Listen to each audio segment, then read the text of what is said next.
Tu n'as pas le choix. On ne peut pas tout avoir. Ne cherche pas, fais comme tout le monde. Stop. Décide. Ce podcast, c'est le repère des esprits libres, de ceux qui veulent bousculer les normes, remettre en question les limites, les modèles, qui en ont marre qu'on leur dise quoi faire ou que ce n'est pas possible. Je m'appelle Joy et je serai votre hôte. Ici, on va parler sans tabou de tout ce qui peut brider ou pimper notre vie. Dans ce podcast, on va booster ton courage et ta sincérité pour oser ne pas plaire à tout le monde, assumer tes choix et cesser de chercher la normalité, la conformité ou le sans erreur. Parce qu'être libre, ça se décide. Bonjour et bienvenue dans ce nouvel épisode. Aujourd'hui, on va parler de ce qui façonne nos perceptions et notre réalité. Pour vous inviter à comprendre que vous êtes unique quoi qu'il arrive. Et c'est pas une façon de vous le dire très cliché. Vous êtes unique quoi que vous fassiez. Non, c'est vous faire comprendre que votre singularité est votre force. Parce que les personnes que j'accompagne me renvoient très souvent cette même idée que puisque ça a déjà été dit, on ne veut pas le redire. Puisque ça a déjà été fait, on ne veut pas le refaire. Comme si on était dans une quête effrénée d'originalité ou de quelque chose d'unique sous tous les aspects. Et en fait, je voudrais rappeler par cet épisode qu'on peut déjà gagner en clarté en comprenant comment notre cerveau fonctionne, comment nos perceptions se créent, et aussi gagner en assurance sur le fait que, quoi qu'il arrive, quoi qu'on en pense, nous sommes, par définition, uniques. Vous et moi, on a des choses en commun, mais ce que je vous délivre, c'est à travers mes perceptions, à travers mes filtres. Et c'est ce que j'ai envie d'évoquer avec vous, que si on comprend notre cerveau, on comprend comment il modèle, comment il façonne notre réalité et ce que l'on voit du monde et ce que l'on transmet au monde.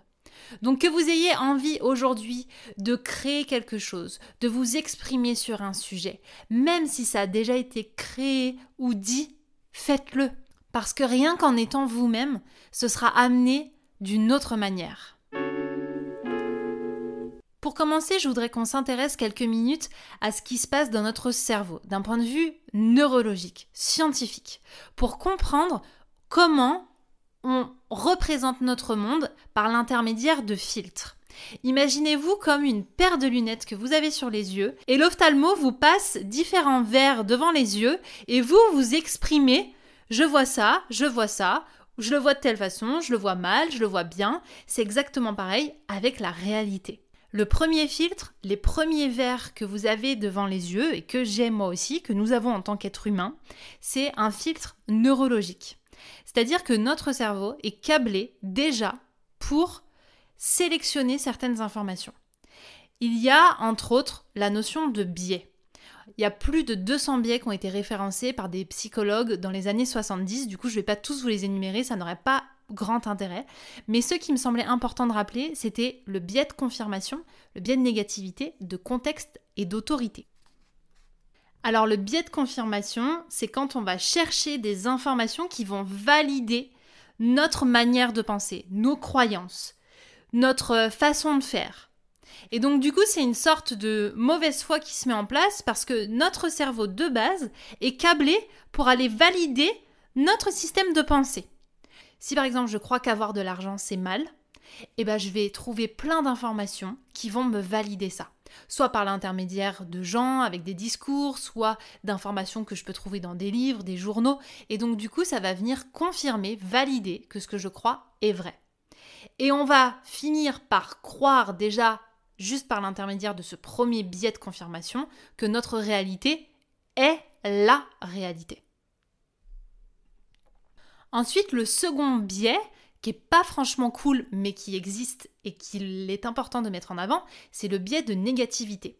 C'est-à-dire que notre cerveau est câblé pour faire le focus sur ce qui ne va pas. Et là, je pense que si vous êtes comme moi, vous l'avez déjà remarqué. C'est-à-dire qu'on a plutôt tendance à pointer du doigt ce qu'on n'a pas fait, ce qu'on a mal fait, ce qu'on aurait dû faire, ce qu'on pourrait transformer plutôt que tout ce qui va, tout ce qui nous donne de la joie, tout ce qui nous procure vraiment de la reconnaissance au quotidien.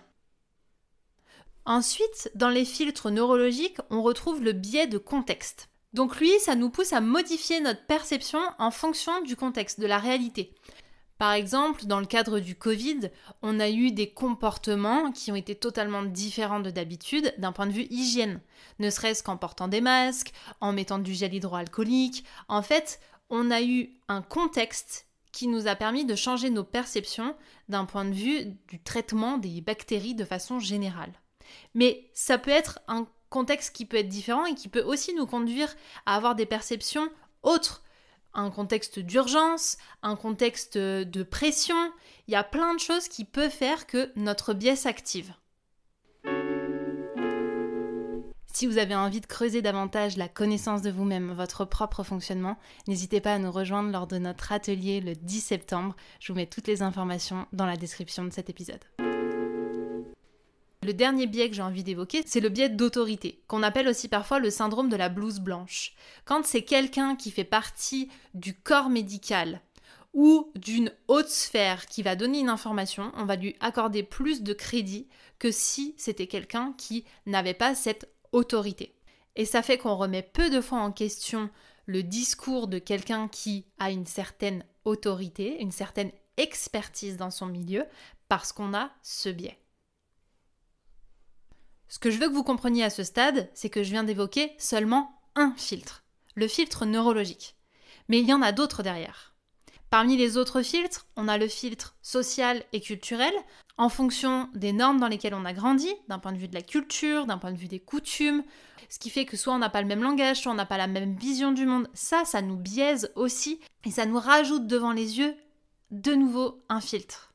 Et puis ensuite, on va avoir le filtre individuel, celui qui découle de nos expériences passées, celui qui découle aussi de nos valeurs, de nos connaissances et, on l'oublie très souvent, mais de notre état émotionnel. C'est-à-dire que si vous êtes dans un état stressé, vos filtres vont pas du tout être les mêmes. Encore une fois, vous allez activer le biais de contexte, vous allez aussi peut-être activer le biais de négativité. En fait, ce que j'aimerais que vous compreniez, c'est que déjà ces 3 premiers filtres, neurologiques, socioculturels et individuels, ils nous orientent.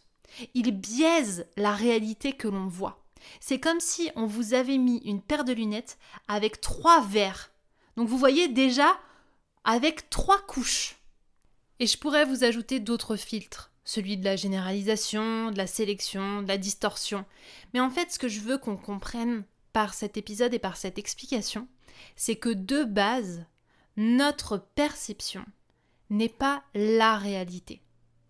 Et ça, c'est hyper précieux parce que quand on parle d'état d'esprit, de façon de voir le monde, de changer notre regard, ça veut simplement dire que dans un premier temps, il est nécessaire de comprendre comment on fonctionne, comment nos perceptions se créent.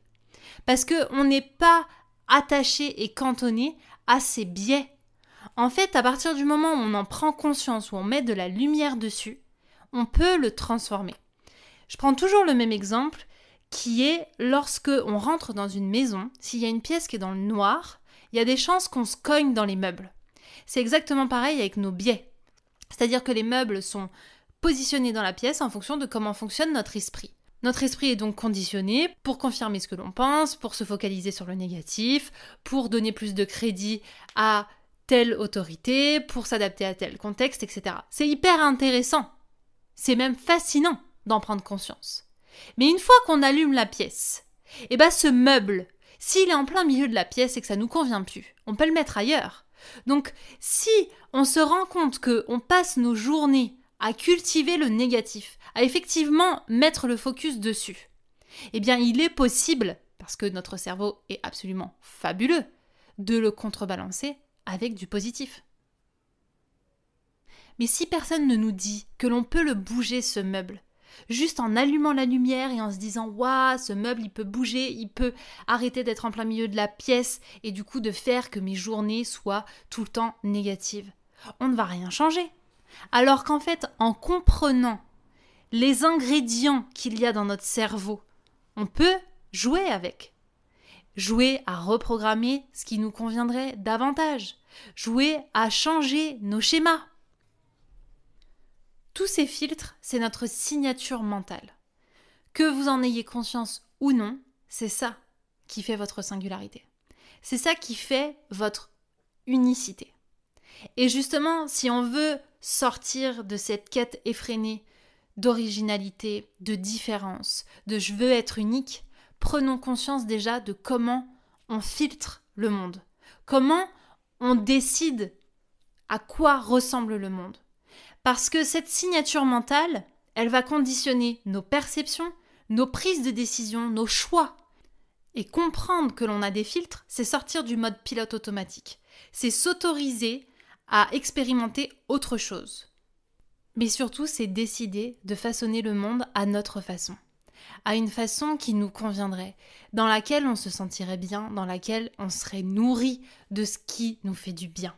Parce que aujourd'hui, si on reste en mode pilote automatique, avec tous ces filtres qui s'activent de façon inconsciente, évidemment, on va avoir l'impression d'être noyé dans la masse et d'être simplement un petit mouton qui suit le mouvement et qui n'a jamais remis en question son fonctionnement parce qu'il pensait que c'était comme ça et qu'on ne pouvait pas changer. Mais juste posez-vous la question, qu'est-ce que je peux faire évoluer dans ma signature mentale qui me permettrait d'être plus en confiance, qui me permettrait d'être plus serein. Parce que l'idée, c'est aussi de comprendre que ces filtres permettent de mettre du sens à nos histoires, à notre réalité. Mais aussi, nous créer des limites. Et donc, si on ne s'autorise pas à aller voir ce qui se passe ailleurs, soit dans d'autres cultures, soit dans d'autres façons de faire, soit à explorer d'autres schémas, eh bien, on va rester sur des perceptions qui ne découlent pas forcément de qui nous sommes vraiment. Seuls vos filtres individuels vous appartiennent. Tout ce qui concerne le social, le culturel et la neurologie, c'est des choses qui sont programmées de base dans votre cerveau. Comme si on vous livrait une maison avec déjà tous les meubles, les peintures, la déco. Est-ce que vraiment ça vous convient ? Est-ce que vous vous êtes posé cette question ? Dans vos perceptions mentales, qu'est-ce qui est soutenant ou pas ? Parce que je nous le rappelle, ces perceptions conditionnent nos actions, conditionnent nos choix. Et si vous m'écoutez aujourd'hui, c'est qu'il y a une part de vous qui a envie de cultiver cet esprit libre, cet esprit qui s'autorise à sortir du mode pilote automatique. Et c'est pas un mal d'être conditionné, mais je crois simplement que le job que l'on a en tant qu'être humain, c'est justement de se déconditionner, de se dépouiller de toutes ces couches, de revenir à notre essence la plus juste, noble, saine, où on se libère de tout ce qui ne nous convient pas, de tout ce qui ne vient pas nourrir notre joie, de tout ce qui fait qu'on ne se sent pas suffisamment heureux. Et c'est pas un job facile. Ça demande du courage de se détacher de ce que l'on connaît. Ça demande du courage aussi de se déconditionner d'une certaine norme, d'une certaine culture, de certaines traditions.